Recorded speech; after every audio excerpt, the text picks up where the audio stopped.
V úvode som to tak stručne naznačil, čo bude možno nosnou témou alebo minimálne odrazovým mostíkom našej dnešnej debaty. Konsolidačný balíček, opatrenia ako zvýšenie základnej sadzby DPH, transakčná daň, ktorú už určite všetci dobre poznáte, ale aj zvýšenie zdravotných odvodov a mnohé ďalšie opatrenia. Keď si tak zmapujete posledný rok a pol od možno zavedenia tých prvých opatrení konsolidačného balíčka, toho prvého konsolidačného balíčka, aký cítite sentiment na trhu, ako sa to prejavilo do vášho podnikania? Skúste, pán Benka, čo to robí so železnicami a s podnikaním v železničnej doprave? No ja by som začal skôr tak všeobecne. Keď ročný prírastok HDP je menej ako 2%, a to sa teda predpokladá v najbližších rokoch, tak v podstate celá ekonomika stagnuje a dá sa povedať, že upadá, a to teda nevnímajúc samotnú dopravu. Ja tu zastupujem nákladnú železničnú dopravu. My pozorujeme, dá sa povedať, že kontinuálny pokles výkonov nákladnej železničnej dopravy, ktorý oproti minulému roku bude okolo 10%, a keby sme si zobrali ten posledný predcovidový rok 2019, tak tento prepad je až 20%. Treba povedať, že na tomto konsolidácia nemá teda primárnu zásluhu. Skôr je to stratou alebo úpadkom preprav tradičných na železnicu naviazaných komodít, ako sú železná ruda, oceľové výrobky, uhlie, fosílne palivá. No a tá konsolidácia bohužiaľ do toho došla práve v tomto čase, keď celá tá ekonomika klesá a upadá. A okrem toho, že teda nás to zaťažuje, tak ešte teda ten celý železničný sektor musí hľadať nové príležitosti, nejaké nové komodity, ktoré, samozrejme už sa o tom debatuje, už sa rozmýšľa o tom, že buď to bude nejako individuálne tí samotní dopravcovia, alebo štát nejakým spôsobom prispeje. Sú také nápady, trebárs teraz na železnici prebiehajú veľké modernizačné stavby, takže nejaký návoz tých materiálov, toho štrku tých stavební na tieto stavby, ich odvoz, poprípade nejaká preprava dreva, a samozrejme teda bavíme sa tu o intermodále, tak tento intermodál. No a ako hovorím, do tohoto teraz prišla tá nešťastná konsolidácia, a keby som mal vypichnúť jedno asi najškodlivejšie opatrenie, jednoznačne je to transakčná daň. My máme najväčšieho nákladného dopravcu železničnú spoločnosť Cargo, ktorá má okolo 3 500 zamestnancov.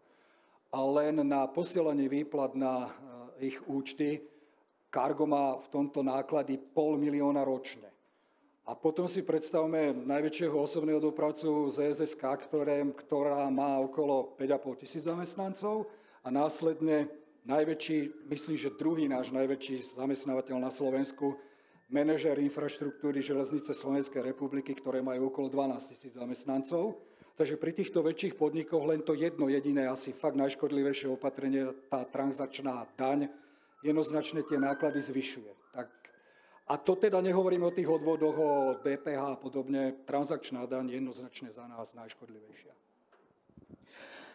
Pán Pelikán, trh priemyselných nehnuteľností je vo fáze, kedy je miera neobsadenosti jedna z najvyšších za posledné roky. Aj to je ukazovateľ toho, že schopnosť firiem investovať do rastu a do nových priestorov je nižšia, že možno strážia tie svoje financie pozornejšie ako predtým. Vnímate tento vývoj trhu? Je to tak, ako to popisujem, že firmy rastú pomalšie pod tlakom konsolidácie? Samozřejmě, protože konsolidace, zvlášť v tom slovenském pojetí, přináší obrovskou nejistotu.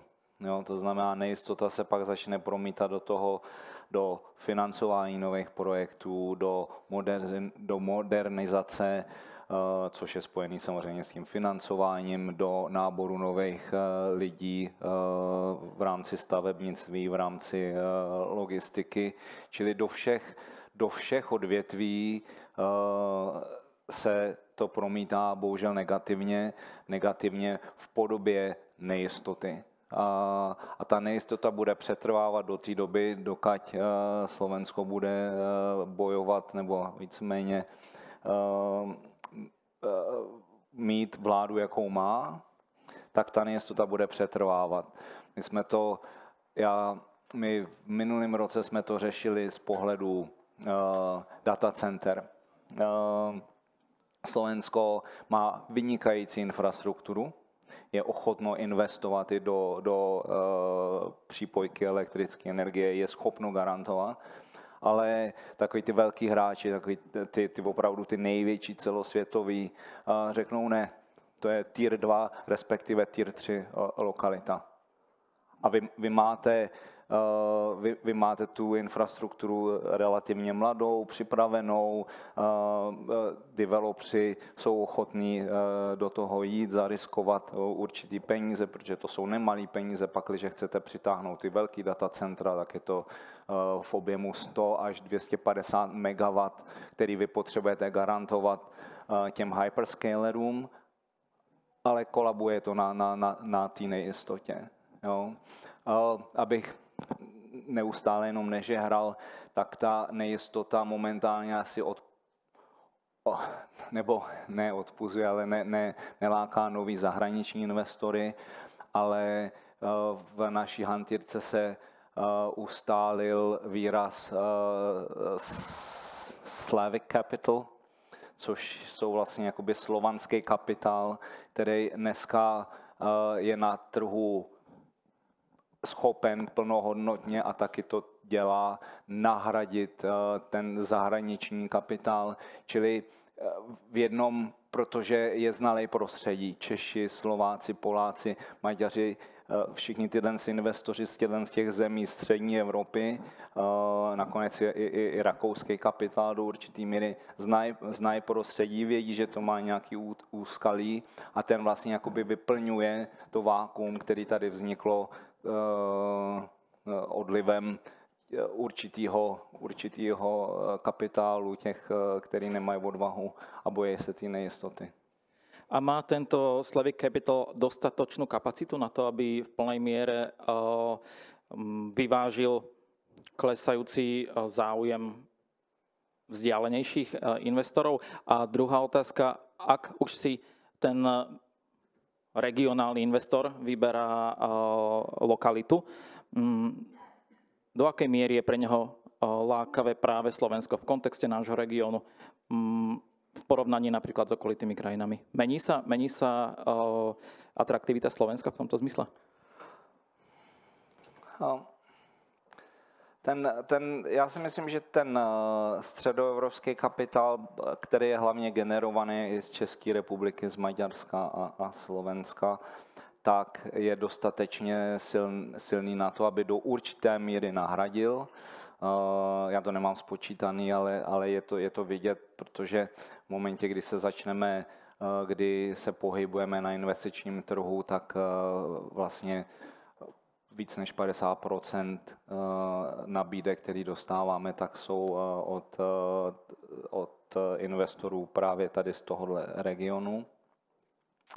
Čili je plnohodnotný, ten kapitál je dneska jako už velmi vzdělaný, takže ví, co chce. Možná je tady trošku jakoby jedna malá výhoda, že není tak vzdělaný jako ty americký, německý a jiný fondy. Jo? Čili pro nás je to určitým způsobem výhoda, ale ta nebude trvat dlouho. Doufám, že tady nesedí žádný investoři, který mě pak tam dají do zubu. Co se týká, Slovensko se nikam neposunulo, možná mentálně, jo, ale Slovensko je neustále součástí střední Evropy, Slovensko je neustále navázaný na ty hlavní dopravní tepny a tím pádem logisticky je to stále zajímavá a asi jedna z nejzajímavějších lokalit, hlavně západní Slovensko. A vy jste říkal, ta neobsazenost těch ploch ta není alarmující. Zase poskočila, protože jsme si zvykli na 2, na 3%, teďka je nad 5, já nevím, 6-7%, ale to nic není. 15% je problém. Dúfam, že neuvidíme 15%. Páni, chcete reagovať niekto na to, čo tu zaznelo zatiaľ? Nech sa páči, samozrejme, táto možnosť tu vždycky je. Stačí na mňa mávnuť a ja sa budem snažiť vám dať slovo.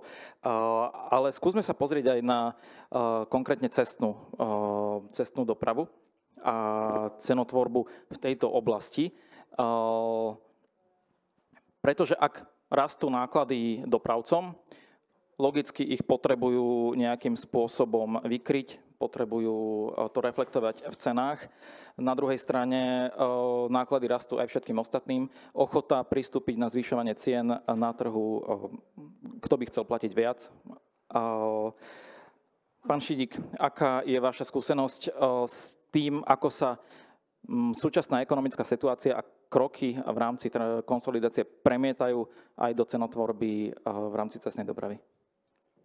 Áno, je to tak, jak hovoríte, ten mix, ktorý aj kolegovia už spomenuli, není vôbec pozitívny, je to skôr v takom negatívnom slova zmysle, ten mix tej zvýšení DPH, celé tie konsolidačné balíčky spolu so zvýšením zdravotných odvodov, transakčné dane a bohužiaľ všetkého, čo nás čaká v tej budúcnosti, lebo dneska vieme a je avizované, že to bude pokračovať a že vlastne tie konsolidačné balíčky budú chodiť a nás to samozrejme teší, lebo možno ja ten problém vidím niekde inde, že ten problém nie je to, že oni prichádzajú alebo teda prichádza k nejakým úsporám alebo teda aspoň sa snažia, aby prichádzali k nejakým úsporám. Ja ten problém vidím v tom, že chodia strašne často. A sme jedna z mála krajín, kde legislatíva sa mení z mesiaca na mesiac a naozaj, že naše zákony behom jedného roka prichádza k niekoľkým zmenám a samozrejme veľmi ťažko sa to potom prenáša na tých zákazníkov a tí zákazníci to veľmi ťažko akceptujú, lebo aj pri tom budžetovaní a príprave toho rozpočtu a celkového nejakého nastavenia, ktoré si robíme s forecastami a podobne, tak tieto zmeny, ktoré prichádzajú niekoľkokrát za rok, je veľmi ťažké aplikovať potom do praxe.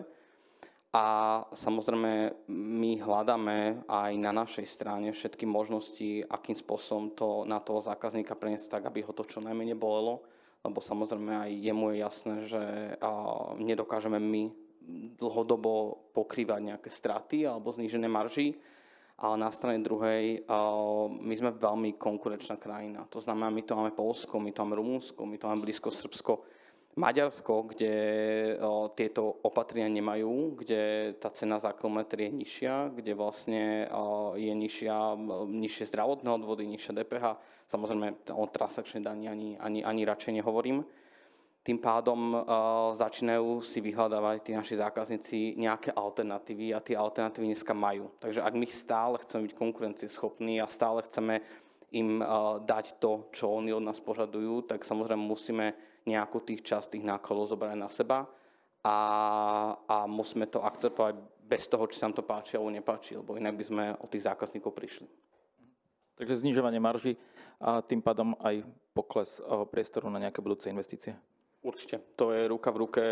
Vidíme, že nepomáha nám tieto opatrenia k nejakému budúcemu rozširovaniu a aj my interne sa zamýšľame nad tým, že kde musíme ušetriť, aby sme to nemuseli pre našich zákazníkov. A to je práve nejaké tie stopnutie tých investícií, to je práve nejaké to naše rozširovanie, to je práve to naše nejaké možnosti toho rastu, kde krátime, aby sme si udržali ten aktuálne portfólio.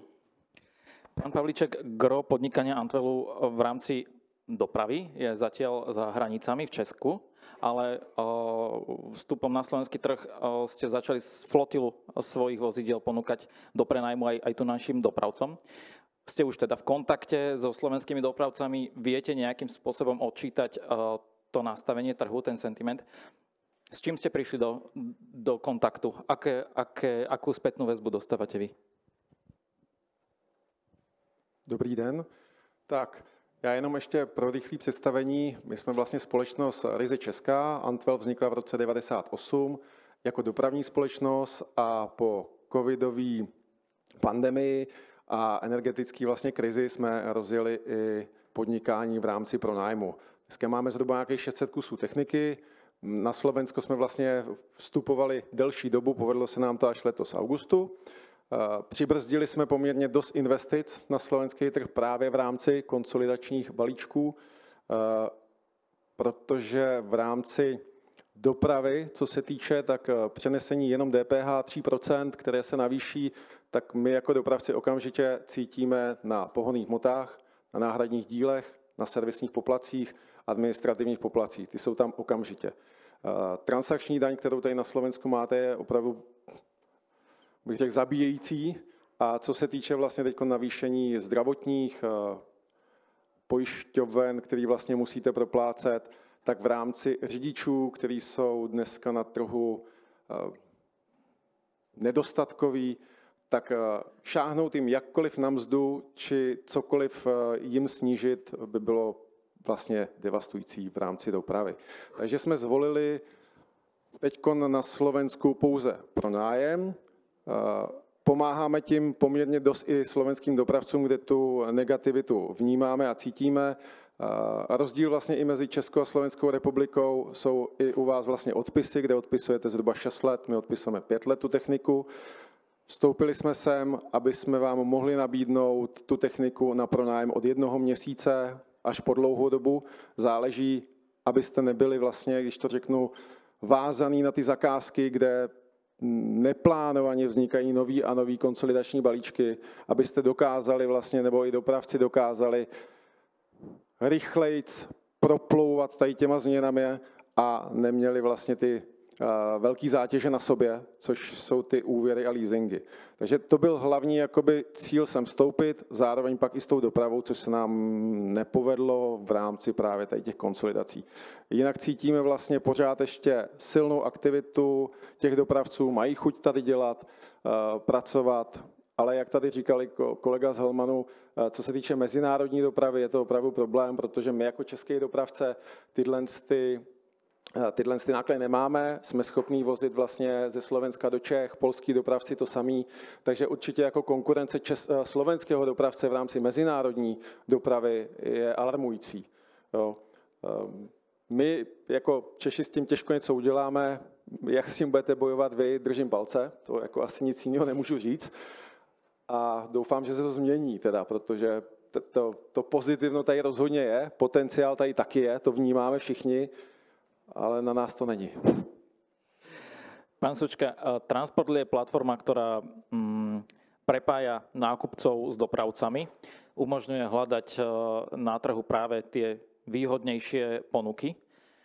S tým, že spolupracujete s dopravcami nielen zo Slovenska, ale de facto naprieč Európou, teda máte prehľad o tom, ako vyzerá tá schopnosť slovenských dopravcov konkurovať na medzinárodnom trhu? Môžem to tak povedať? Ako to vnímate? Dobrý deň, prajem. Ďakujem pekne za slovo, pozdravujem takisto. Ja som si pripravil také krátke dáta. Poviem, ako to vidíme my. Podelím sa s vami. Povedzte, nakoľko to je zaujímavá informácia. Budem rád, keď sa aj pridáte. Pozerali sme si štatistiku, ako naši klienti, ktorí nakupujú prepravy cez našu platformu, využívajú slovenských dopravcov pri nákupe prepravy v rámci Slovenska. Keď pozerali sme si, chceli sme, aby tie dáta boli relevantné, takže sme brali vzorku 1000 preprav za posledné obdobie. Všetky dáta sú z roku 2025. Ak sa bavíme o prepravách v rámci Slovenska, tak 80% času to urobili slovenskí dopravcovia. Myslím si, že to aj dáva hlavu a petu.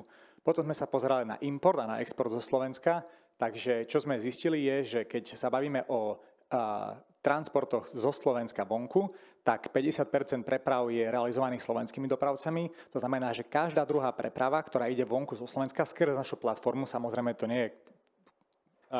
To nie sú obsiahnuté dáta z celého trhu, to je len to, čo vidíme my. Bavíme sa o spotových prepravách, sú realizované dopravcami, ktorí nie sú zo Slovenska. A keď sa bavíme o prepravách naspäť na Slovensko, tak len 30% preprav sú realizované dopravcami, ktorí majú ako keby slovenské korene. Čiže každá len tretia preprava, ktorá ide na Slovensko, je urobená cez Slovákov. A určite to nie je spôsobené tým, že by slovenskí dopravcovia že sa im nechcelo, alebo že by mali pomalšie kamióny, alebo niečo v tom zmysle, ale že ten slovenský dopravca evidentne má ťažkosti konkurovať na medzinárodnom poli s dopravcami, ktorí sú z iných krajín. Povedzme už len tá mzdové zaťaženie, že zamestnávateľ v Poľsku a zamestnávateľ na Slovensku, ak chce mať plat pre svojho, ak chce dáva plat svojim šoférom, tak obaja šoféry majú rovnaký čistý príjem, ale pre toho poľského zamestnávateľa to je oveľa menší výdaj. Takže je to ako keby náročné pre slovenského dopravcu konkurovať už len skrz ten plat. A to je ako významná čiastka, ktorá sa týka toho nákladu. Čiže je to a okrem toho na jeden slovenský kamión prípada takmer 9 poľských, že to Poľsko je oveľa väčšie, povedzme. Takže naozaj, čo sa týka toho medzinárodného pôsobenia z dát, ktoré vidíme my, tak to vyzerá tak, že Slovák je outsider aj u nás na Slovensku priamo. To je desivá správa, dosť desivá správa. Vďaka za ňu. Ja by som len chcel pripomenúť, že všetci sa môžete do debaty zapojiť. Táto možnosť je naďalej tu. Aplikácia Slido je vám k dispozícii a kedykoľvek môžete napísať svoju otázku, aj v priebehu diskusie veľmi rád ju položím našim hosťom. Než sa tak stane, keď hovoríme o nejakých impulzoch pre rast, modernizáciu, hovoríme o tom, že tá súčasné nastavenie boja proti rastúcemu verejnému dlhu nie je prorastové, nie je v zmysle, že by podporovalo podnikateľský sektor. Čo by naopak z vášho pohľadu pomohlo? Možno, čo sú také tie dlhodobo tlačiace problémy, ktoré by bolo podľa vás možné relatívne jednoducho a s veľkým prínosom vyriešiť? Pán Benka, napadá vám niečo? Napadá mi, a teda nie je to môj nápad, ale ešte za predchádzajúcej vlády, keď bol ministrom dopravy Andrej Doležal, tak vláda prijala tzv. Koncepciu rozvoja intermodálnej dopravy na Slovensku do roku 2030. A na jej základe sa vyvinuli nejaké podporné mechanizmy, schémy štátnej pomoci, ktoré už niektoré z nich teda boli realizované, na niektoré ešte čakáme. Bol to napríklad nákup nových intermodálnych prepravných jednotiek, ktorá bola spustená, myslím, že minulý týždeň. Má to nejakých 3,2 milióna, 30% nákladov tých potenciálnych záujemcov to môže pokrývať. Potom to bola podpora rozvoja intermodálnych liniek. No ale tá najdôležitejšia, na ktorú nie len železniční, ale aj cestní dopravcovia čakáme, je priama podpora za jednu prepravenú jednotku, ktorá tiež je obsiahnutá v tejto koncepcii, len bohužiaľ sa na ňu ešte peniaze nenašli. A to by bolo naozaj podpora na prepravu ekvivalentu jedného 20-stopového kontajneru a odvíjalo by sa to od prepravnej vzdialenosti a od toho, či je to vnútroštátna preprava, či je to tranzit, alebo či je to dovoz, vývoz. Táto by, myslím, že pomohla tomu rozvoju intermodálu najviac a bola by aj najudržateľnejšia a je aj tak po tej informačnej stránke z pohľadu železníc Slovenskej republiky, ktoré disponujú svojím informačným systémom, najľahšie identifikovateľná a priamo vykonateľná. Potom je to ďalšia podpora, ktorá dúfajme, že sa rozbehne od 1. januára budúceho roku. Je to podpora jednotlivých vozňových zásielok. To na vysvetlenie je, keď som nejaký malý podnikateľ a som napojený na sieť ŽSR, tzv. Vlečkou z toho podniku, tak aby som mal možnosť prepraviť si možno 1, 2, 3, 5 vozňov. U nás to na Slovensku vykonáva momentálne len jediný dopravca, najväčší železničná spoločnosť Cargo, ktorá na tom ročne stráca nejaké dosť veľké peniaze. Dúfajme, že tento segment nepôjde úplne dostratená, pretože máme tu teraz hlavne automobilky, ktoré sú napojené na železničnú sieť, že či je to Jaguar, či je to Kia, PSA, už sa volajú Stellantis, tuším. A teraz Volvo, neviem, či už stávajú, ale to bola požiadavka Švédov, že chcú určite vlečku a chcú to železnicou prepravovať.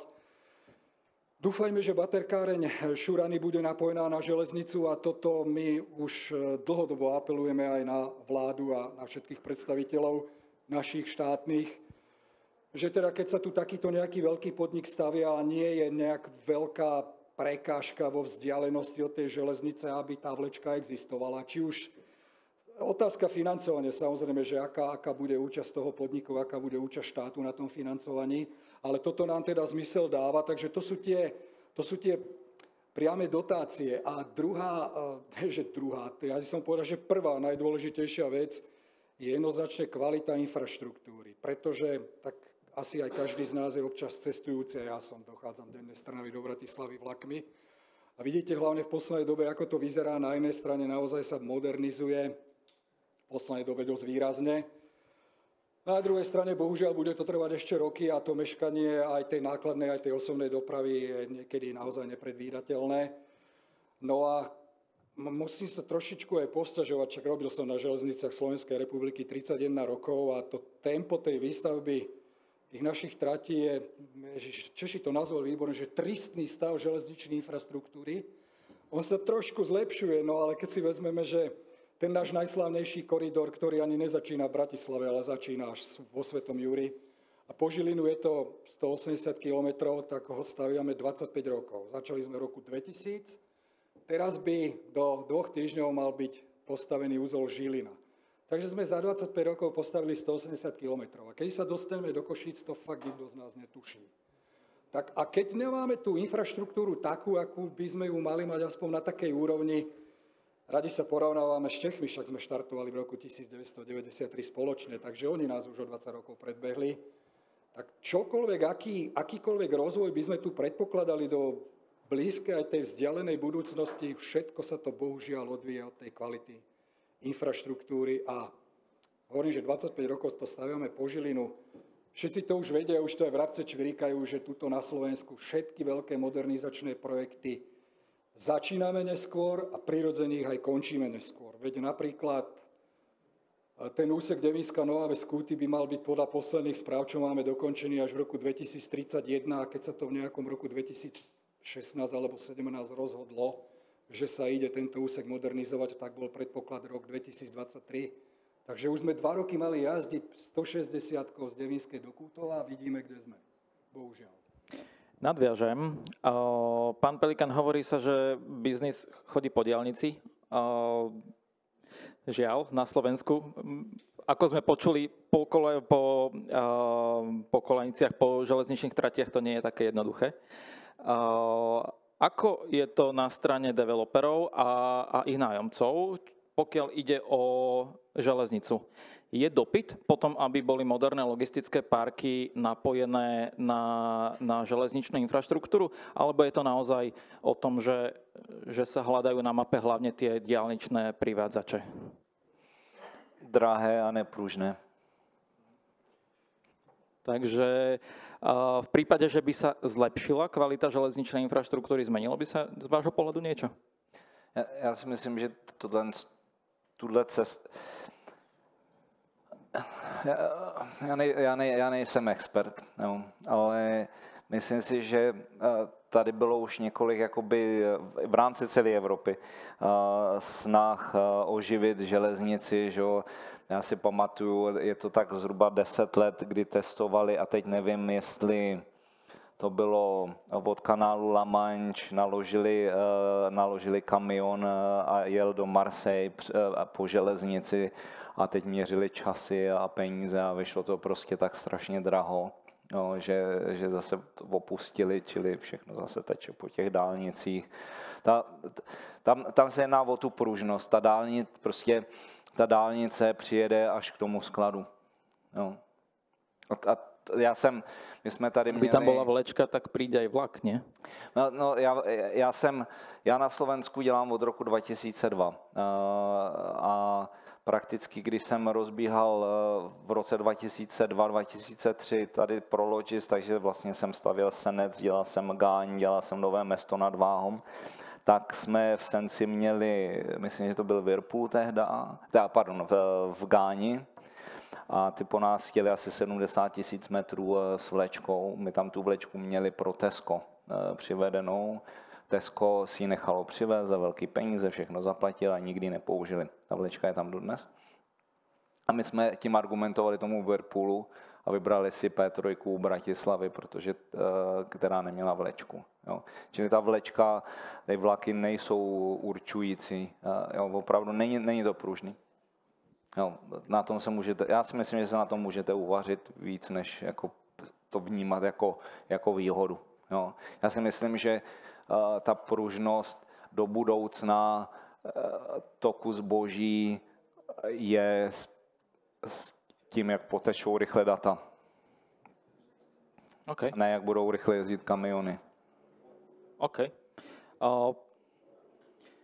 Pán Šidík, Hellman má skúsenosti aj z krajín, ktoré majú lepšiu infraštruktúru ako Slovensko. Aký je váš pohľad na rozvoj intermodalu a prepojenia cestnej železničnej dopravy? Ako vnímate túto tému vy? Podporujem slova kolegov. Ono je to veľmi dnes náročné, lebo z hľadiska toho intermodalu sú to špecifické riešenia pre špecifických klientov. To znamená, že ak naozaj to chceme pripraviť kvalitne a chceme, aby ten konečný zákazník alebo ten, kto vlastne využíva ten intermodal, tak to musí byť pripravené riešenie také, že vieme ho napojiť na nejaké toky, ktoré dneska máme, aby to dávalo hlavne finančný význam.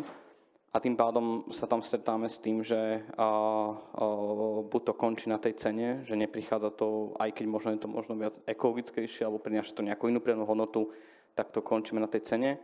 Alebo v prípade ten druhý a takisto veľmi dôležitý aspekt je ten, že nedáva nám to zmysel v rámci našej nejakej štruktúry alebo tých tras, ktoré dneska máme.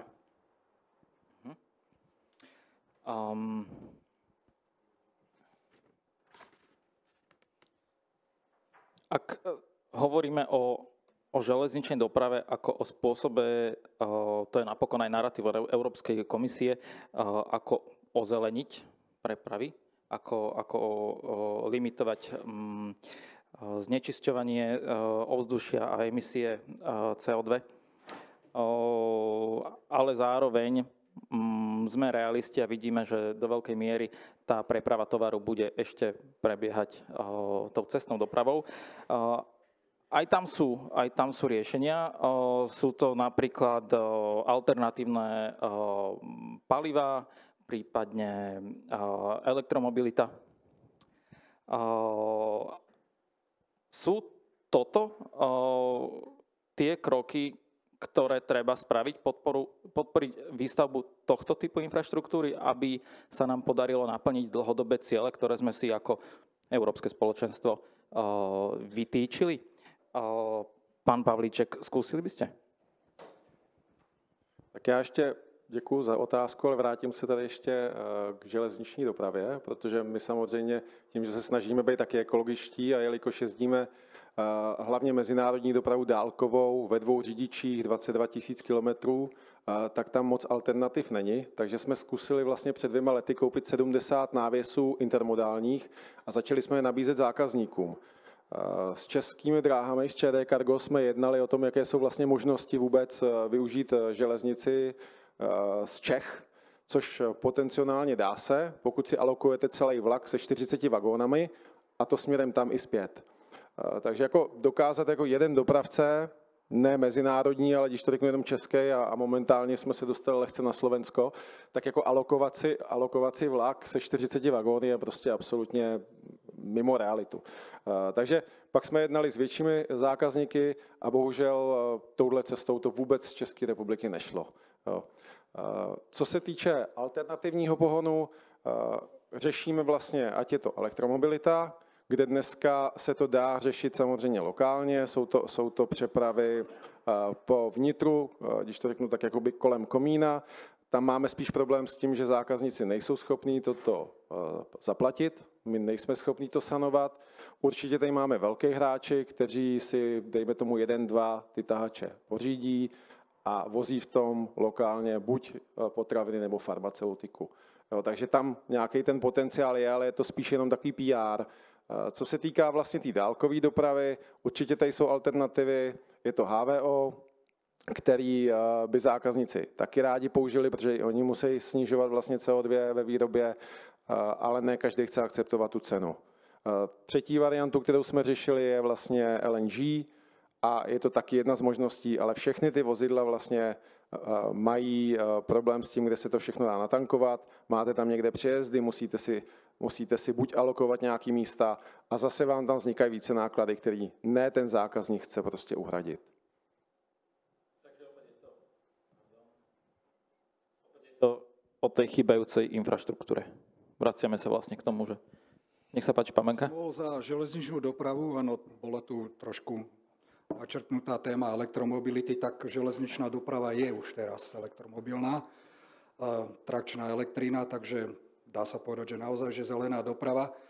Práve som sa dočítal niekde začiatkom týždňa, jedná sa o Holandsko, skúšali tam, myslím, že až 8 mesiacov vodíkový vlak z nejakej stanice do inej cez celú krajinu. A zistili po tejto testovacej prevádzke, že v podstate nedá sa to ustať nákladmi. Nie sú miesta na infraštruktúre, kde by sa dal vodík tankovať. Jednoducho to ekonomicky nedáva zmysel. Toto je podobné aj s batériovými vozňami. Takže naozaj tá železnica vyzerá momentálne tak, že to, čo sa prepravuje pod elektrickým vedením, to dáva logiku. Na Slovensku máme síce len polovicu zhruba elektrifikovaných tratí, ale na nich sa urobí 80% výkonov.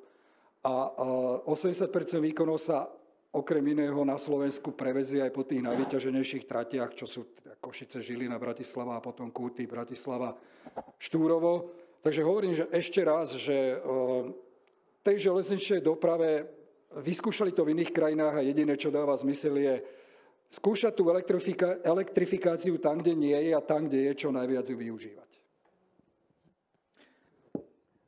Možno by som ešte len doplnil kolegov, že ten náš pohľad tej nadnárodnej logistickej spoločnosti, že tí zákazníci to chcú, že oni sa na to pýtajú, v tých tendroch to je pravidelne sú na to požiadavky, ale vždy na konci toho dňa to úspevné je rozhodnutá tá cena. Tá cena je veľmi kľúčová pre toho zákazníka a vždy to končí na tom, že on to síce chce, je to pekné riešenie, určite to rád využije, ale nie teraz. To znamená, ja si myslím, že máme ešte pred sebou dlhú dobu, kým tie ceny sa ustoja alebo sa aspoň priblížia k cenám za štandardné palivo, ktoré dneska máme, aby ten zákazník v konečnom dôsledku, keď sa na tom rozhoduje, tak aby mal rovnaké vstupné dáta. Za nás napríklad, my v tom vidíme taký mix takých troch aspektov v rámci tejto zelenej logistiky alebo tých alternatívnych palív. A to je jedna to, že využívať nejakú optimalizáciu a tým šetriť tie náklady, respektíve náklady, šetriť tú energiu, že optimalizujeme trasy, využívame nejaký ten backloads, že nechodia tie auta prázdne. Druhý ten aspekt je, že na krátkych trasách, hlavne teda vnútroštátne, máme už dneska v niektorých krajinách, Nemecko, Veľká Británia, Španielsko, máme rozvozové vozidlá, ktoré sú elektrifikované, jazdia na elektriku, ale naozaj sú to veľmi krátke trasy, 100-200 km a využívame na nabíjanie naše siete. To znamená, v našich skladoch a tú elektrinu čerpame oveľa lacnejšie, ako by sme čerpali niekde na pumpe alebo podobne. A ten tretí aspekt toho celého je tá transparentnosť, kedy my máme na to oddelenie, máme na to priamo ľudí, ktorí sa venujú meraniu toho CO2 a vlastne našim zákazníkom vieme ponúknúť na každú trasu výpočet. Vie to merať a vie to sledovať a tým pádom možno tento mix týchto troch prispieva aspoň bližšie k tomu mať ten prehľad, byť zelenejší, dokým tá cena bude úplne ustalená. Já jestli ještě můžu k tomuto tématu, že samozřejmě pro nás dopravce je problém i v tom, že pokud vlastně vstupujeme do nějaké zakázky nebo kontraktu, tak se připravuje zhruba 6 až 12 měsíců. Připravujete nějakou fixní cenu, počítáte s danýma datama, který máte k té dané době, to znamená, počítáte s tím, že tam bude nulový mýto, jo, počítáte s tím, jaký jsou aktuálně daně. Ale pokud to koupíte, máte to v tomto rozpočtu, začnete vlastně ty zakázky vozit, tak ten zákazník, pro který to vozíte, taky potřebuje být konkurenčně schopný. Ale vy nevíte, jestli do té doby, než to vůbec začnete vozit, nebo po roce se ty zákony nezmění. Ať je to mýto v Německu, ať to jsou zákony v Česku, na Slovensku, kdekoliv, tak veškeré daně se tam můžou tak změnit, že nám to rapidně může zlomit vás, jenom díky tomu, že jsme šli do něčeho neznámého a mysleli jsme to samozřejmě všichni dobře. Jo. Takže tohle je veliký riziko, proč vůbec do toho jít a proč to propočítat. To si skutečně může dovolit nějaká obrovská nadnárodní společnost, která si vyzkouší 1-2 vozidla a nezlomí jim to vás.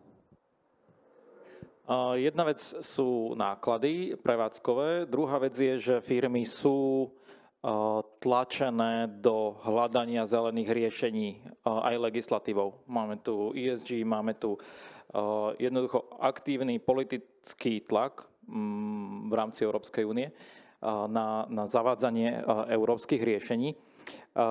Je dnes zelená doprava z pohľadu dopravcov konkurenčnou výhodou? V zmysle otvára možno cestu k nejakým obchodom, k nejakým kontraktom? Pán Sučka, je to podľa vás výhoda mať byť zelený dopravca, byť ekologický na dnešnom trhu? Ja len ešte chcem pánom poďakovať, že buď niečo ja zmysluplne hovorím vám, tak sa delím ja o svoju skúsenosť, alebo sa niečo učím od vás, že kopec informácií, ktoré sa dozvedám, sú pre mňa nové. A opäť to je otázka, na ktorú ja expertízu nemám. Ja úplne neviem, ako fungujú dopravcovia. A ja som takmer dekádu viedol špedičnú firmu, ktorá mala viac ako 100 ľudí, robili sme miliónové obraty mesačne a vnímali sme, keď historicky hovorím, vnímali sme veľmi podobnú realitu aj pri ostatných zákazníkoch v rámci Európy, že dopytovali sa v tendroch na nejaké modernejšie riešenia, ale na konci nebola rozhodujúca cena. Takže teraz to rozprávam ako laik. Z môjho osobného hľadiska opäť dochádza k tomu, že tieto veci nie sú drivované ekonomikou alebo nie sú drivované reálnym dopytom, ale sú len drivované reguláciami. Dobre, hovorili sme veľa o prekážkach na tej trase. Skúsme teraz viac hľadať riešenia. Pán Sučka, ostanem pri vás. Keď sa pozrieme dovnútra firiem, do toho, akým spôsobom sú riadené procesy, akým spôsobom je možné zefektívniť riadenie procesov, kde vidíte najväčší priestor na optimalizáciu, na úsporu? Tak a vy ste ma síce predstavil v úvode, povedali ste, čo robím, ja to pre istotu pripomeniem. Ja pochádzam ešte raz zo špedičného sveta. Roky som v tom bol a riešili sme zákazky s tisícami dopravcov v rámci celej Európy a mali sme stovky šiperov, pre ktorých sme jazdili. Až na pár výnimočných situácií stále to bolo o tom istom. Tie firmy, ktoré od nás chceli, aby sme im prepravili tovar, s nami komunikovali mailami, WhatsAppom, telefonovali nám. Vetting tých dodávateľov trval veľmi dlho. Nemali sme ako keby že jednu obrazovku spoločnú, zdieľanú, takže nemali sme jeden zdroj pravdy. Stále sme sa museli doťahovať, že ako to vlastne funguje. Stalo sa nám, že naša kontaktná osoba od výrobcu išla na matersku, prestali si dopytovať služby u nás z nejakého dôvodu. A aj opačné veci sa nám stávali, že tým, že sme mali dobrý vzťah s výrobnou firmou, tak nám prechádzali vyššie marže. A toto je ako keby, že tá dennodenná realita, ktorú my sme riešili, tak tým, že ja som prešiel teda do technologickej spoločnosti, ktorá teraz spája výrobcov a dopravcov a robí im ako keby, že súkromnú platformu, cez ktorú sa oni spájajú, tak presne tieto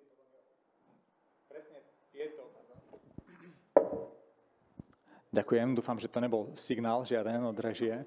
Tak presne tieto veci my teraz riešime, že chceme, aby tie vzťahy medzi shippermi a medzi dodávateľmi boli transparentné, digitalizujeme komunikáciu, a urýchľujeme tie procesy, znižujeme chaos. My dnes vieme preukázať, že výrobcovia vďaka tomu, že majú transparentný digitálny kontakt so svojimi dodávateľmi, vedia ušetriť cez 15% pri spotových prepravách a vedia zredukovať administratívnu prácu o aspoň 50%. Takisto máme produkt aj pre malé a stredné dopravcovské firmy a osobne aj trh nám to ukazuje, túto spätnú väzbu. Nie je tam až taký veľký priestor na veľkú optimalizáciu procesov v malej firme, ale zároveň my sme ako keby ambasadori toho, že minimálna vec, čo môže menšia dopravná firma urobiť, je to, aby si štrukturovane zbierala dáta. Pretože je to otázka času, kedy tá firma bude rásť a kedy sa bude musieť rozhodovať menej intuitívne a viac dátovo. Alebo ak možno sa tej témy dneska dotkneme. Ak sa budeme baviť o AI, tak tieto procesy nikdy nebudú fungovať bez toho, aby ste nemali ten základ dátový. Čiže to je akože minimum, čo by tie firmy mohli urobiť. Takže existujú rôzne formy optimalizácie. Určite to, čo reprezentujem tu dnes ja, je jedna z mnohých, čo sa dá robiť. Bavme sa o AI, určite áno. Určite sa bavme o AI. Myslím si, že to je silný trend v súčasnosti. Páni, máte z AI skúsenosti s algoritmami na báze AI vo svojich firmách? Pán Pavlíček?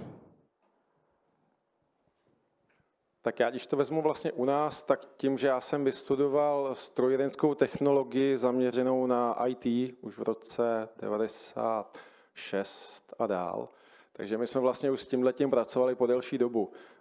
V roce 2008 jsme si vlastně řídili vlastní GPS jednotky, neměl jsem v té době ani jeden kamion, po 5 letech jich bylo 110. Na základě toho, že jsme začali zákazníkům, a to byla vlastně ještě ekonomická krize, co začala v roce 2009. Takže v té době jsme začali vlastně zákazníkům dávat data, že vůbec viděli, kde se jim to zboží pohybuje, což pro ně bylo sci-fi v té době. V roce 2012 jsme začali vytvářet vlastní ERP systém, který vlastně dneska už předěláváme ještě na modernější, ale to už já nedělám, tam už jsem jenom spíš jako poradcem, jak by to celé mělo vypadat. Zároveň sbíráme vlastně po celou dobu veškerý data díky tomu, že jsme si udělali vlastní krabičky v autech, tak my sbíráme nějakých 333 dat. Jsme schopní vlastně díky tomu získávat data, jak v rámci vlastně, když to řeknu, ať je to brždění, ať je to ekonomická jízda, ať je to škodovost. My jsme vlastně všechno snížili téměř na minimum. V roce 2016 mě chtělo zhruba asi 70% řidičů položit klíče na stůl, když jsem jim řekl, že budu jezdit ekonomicky a podle nějakého systému, co my propočítáváme, to ještě nepočítala vlastně umělá inteligence, ale my. Nakonec zůstali, odešlo asi zhruba 5%. Snížili jsme na celý flotile, snížili jsme zhruba o nějakých 7 litrů spotřebu u těch 110 kamionů. A nejen to, tím jsme vlastně úplně eliminovali nehodovost, eliminovali jsme servisy a udělali jsme si vlastně ještě dál externí servis. Teda interní servis, pardon. Takže jsme postupovali dál. Dneska vlastně už nám veškerý ty data, protože si představte, že těch jednotek je přes 600, my je kompletně všechny i nám, i našim zákazníkům kompletně servisujeme. Děláme jim vlastně STK, takže si představíte, kolikrát každý tahač i návěs musí na technickou jednou za rok, nebo kolikrát se vám ten tahač objeví na servise, co se týče filtrů, olejů, veškerého servisu, tak i v těchto propočtech nám dneska už používám, nebo pomáhá umělá inteligence, aby jsme byli tohle schopní vlastně predikovat. Zjistili jsme, jestli vůbec máme volno na servise, jestli máme na to volnou kapacitu, připravit to zákazníkům, předat vlastně ty tahače či návěsy. Jinak jenom ještě v rychlosti, pokud bychom to nestíhali, je tam nějaká ztráta, tak tomu dopravci dáváme náhradní tahač a náhradní návěs, kterým on si může udělat vlastně tu vlastní přepravu dál. My se o to kompletně postaráme. V případě nehody dostává náhradní tahač, pokud je to vlastně v rámci nehody, že ji způsobil někdo jiný, má ho zdarma, pokud je to, že ho způsobil on, musí si za něj zaplatit, my ho kompletně opravíme, ale nemá vůbec žádnou ztrátu. Pokud se stane jakákoliv porucha tahače na cestě, dejme tomu třeba ve Francii, my kompletně vybavíme vlastně náhradní tahač, který jede odtahovou službou přímo k tomu dopravci, dostane přesně just in time, v kolik tam ten tahač bude, ten poruchový odvážíme, takže i zákazník dostává jasnou informaci, kdy zboží bude u něj. Nečekáme vlastně na ten servis ze zahraničí. Všechny tyhle propočty pořád využíváme vlastně jakoukoliv moderní technologii, která je, a jdeme pořád dopředu. Jsou to obrovské investice, které nás stojí dost financí, ale zároveň nás to posouvá neustále kupředu. No, takže my jsme pořád, když to řeknu, vokrok, nebo snažíme se být vokrok vepředu a držet ten krok s tou technologií. Pán Šík, z vášho pohľadu, čo budú tie ďalšie kroky na poli implementácie AI riešení v logistike? Lebo AI nie je novinka. Pred pár rokmi možno nastal taký väčší boom, alebo viac sa dostalo do povedomia širokej verejnosti cez jazykové modely, ale tá reálna implementácia je oveľa širšia. Aké sú vaše skúsenosti a kde vidíte teda ten ďalší horizont? Za nás to vidíme v takých, poviem, že v dvoch pohľadoch. Jeden ten pohľad je práve v tej skladovej logistike, kde tá optimalizácia procesov v rámci VMS-ka, kde naozaj my vieme si optimalizovať správne trasy, efektívne zaskladňovanie palíc do regálov, príprava toho pickingu, príprava správnych pikovacích trás, čo je veľmi dôležité.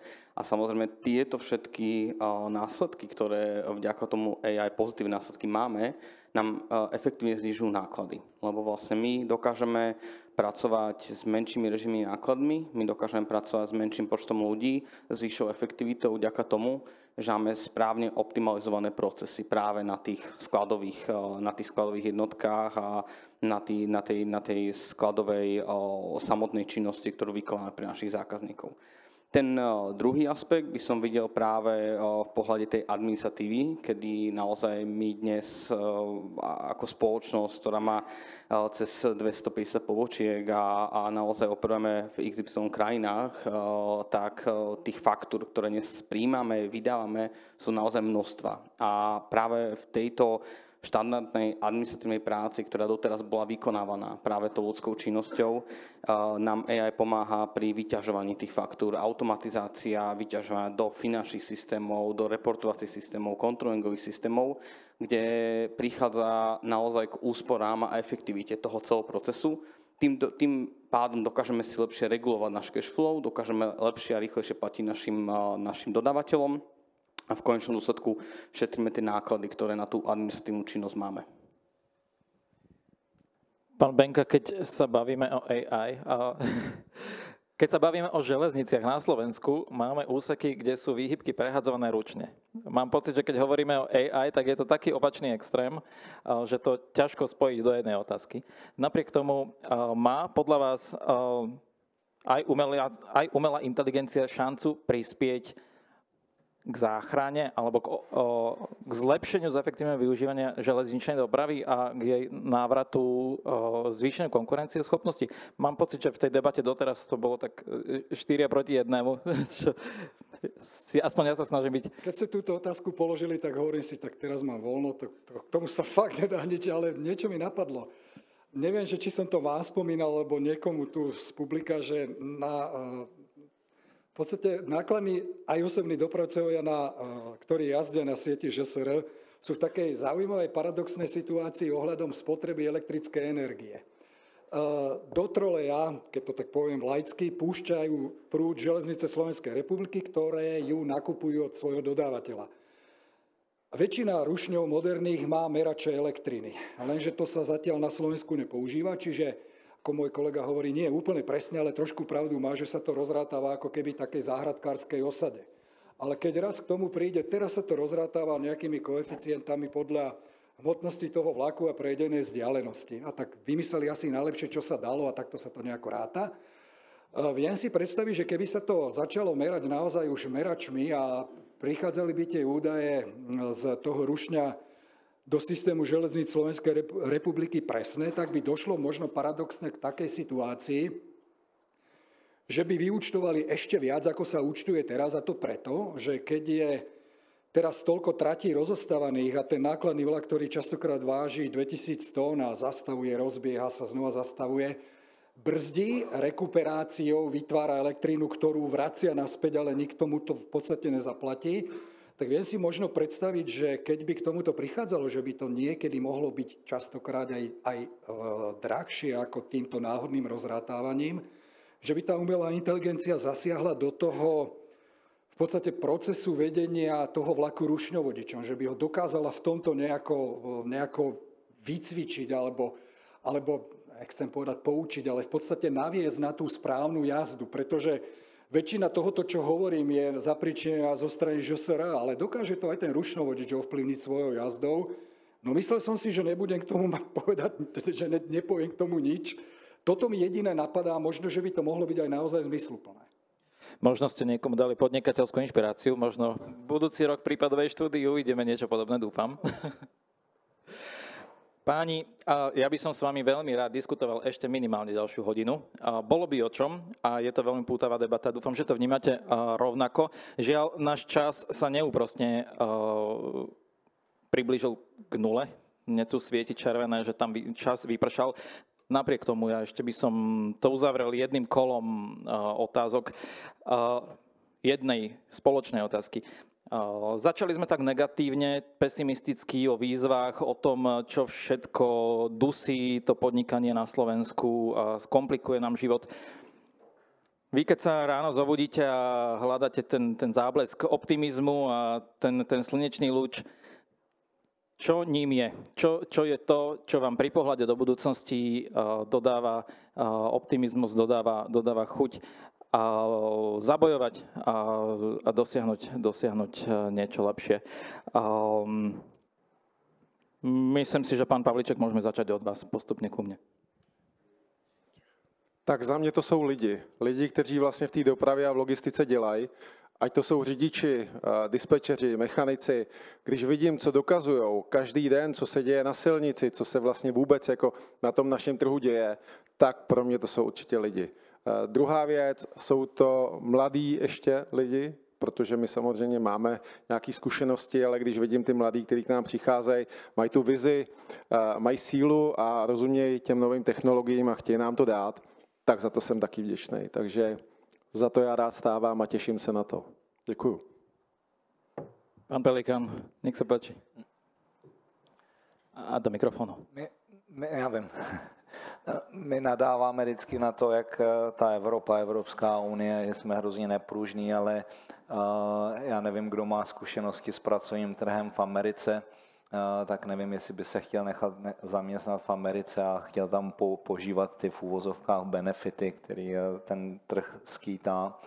A to, že jsou prostě 40% ve vývoji technologie je způsobený právě tím, že prostě můžou vyhazovat a nabírat lidi, jak chtějí.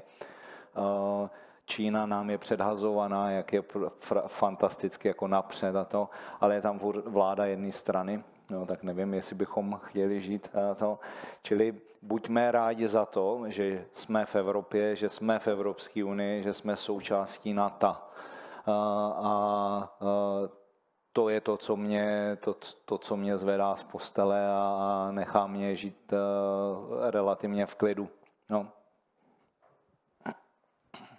No ja som podobne ako pán Pavlíček chcel povedať o ľuďoch jednoznačne a keď častokrát sa nadáva na tú dnešnú mládež, však to sa nadávalo vždycky a asi si treba uvedomiť to, že my tu niektorí už za pomerne krátky čas nebudeme, takže tá budúcnosť patrí tým mladým, ale ja by som sa ešte chcel dotknúť takej veci, ktorú veľmi rád hovorí môj český kolega, výkonný riaditeľ spoločnosti Žesnat, že treba si uvedomiť, že existuje jeden dopravný trh, že nie je to nejako izolované, že neexistuje trh cestnej dopravy, železničnej dopravy, leteckej, vodnej, ale naozaj je ten trh spoločný a je tu nejaký zákazník, ktorý má vôľu dostať ten svoj tovar z bodu A do bodu B. Tak popri tom, čo sme tu dnes hovorili a ako som tu v podstate v takom počíslení, tak si dovolím povedať, že popri tej konkurencii, ktorú samozrejme tie jednotlivé módy majú prirodzene, tak ja stávam s tým a vidím tú budúcnosť v tej kooperácii a v tej spolupráci tých jednotlivých druhov dopravy. Pán Sučka, nech sa páči. Budete to mať náročné vymyslieť niečo originálne. Samozrejme, ľudia, a to ako to vnímam ja mám pocit, že ten svet je fakt pestrofarebný, že nejakým spôsobom nám leží pri nohách, veľa sa toho dá, veľmi veľa rozvoja pred nami. Ja ako rozumiem všetkému, čo sme sa dnes bavili, ale stále to musíme zmaknúť úplne v pohode. Držať palce, pán Šidík. Ďakujem pekne. Nevymyslím vol, samozrejme. Hej. My hovoríme stále u nás v Helmane, že tí ľudia, tí, ktorí dneska máme, to je to, čo samozrejme nás ťahá vpred a posúva nás a pomáha nám ráno stať, lebo môžeme mať najlepších zákazníkov, môžeme mať najlepšie riešenia, môžeme najlepšie AI, najlepšie náklady, ale dokým tú robotu nemá kto spraviť a nemajú spraviť niekto, kto je motivovaný, kto je hladný po výzvach a má chuť niečo dosiahnuť, bez toho by sme boli nikde. Takže ja len zopakujem to, čo všetci moji kolegovia a som veľmi rád, že majú takýto názor na to, lebo je to za mňa veľmi dôležité, aby keď pracujeme a chceme pracovať dobre a chceme prinášať tú hodnotu aj tomu trhu, ktorý je síce nestabilný a náročný, tak sa to dá len s kvalitnými ľuďmi, ktorí sú motivovaní a majú chuť niečo dokázať. Máme otázky cez slajdo? Lebo žiadne som... Dobre, všetky som položil ja, to som rád, že vám hovorím zo srdca. Tak už mi neostáva nič iné, než poďakovať za účasť dnešným panelistom. Pán Jan Pavliček z Antwelu, pán Jakub Pelikán z Mount Parku, pán Patrik Benka z Arosu, Viktor Sučka, Transportly a Lukáš Šidík, Helman. Páni, veľká vďaka, že ste s nami strávili čas.